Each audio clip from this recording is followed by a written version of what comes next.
Ana tafe? Na dan shiga halwa ne yayi. To ya gida? Wallahi alhamdulillah. To masha Allah. Magana ce? Wallahi ita ce ta kawo. To yayi alhamdulillah. Ai haka ake so. In dai za ka zama mai haƙuri ba kallon matakin da ba za ka taka ba na rayuwa. Ungwanta 11,000 Allah ya miliyan 100. In dai za ka yi haƙuri. In dai za ka yi haƙuri a duniyar nan. Haƙuri ba inda baya kai mutum. Wurin nan dai shine Komai aka yi mu. komai aka maka zama mai haƙuri. Ka sa wa ranka ruwan sanyi ka yi haƙuri. Wancan da ka gani ba ni da hankali bai ya haƙuri ka yi haƙuri.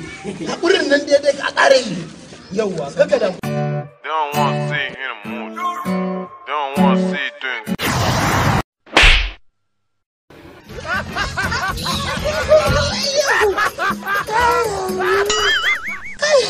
Malam ka gane wa'yancan? A gaskiya ban gane. To billahi ladi je ka lalubo zai sai na rama.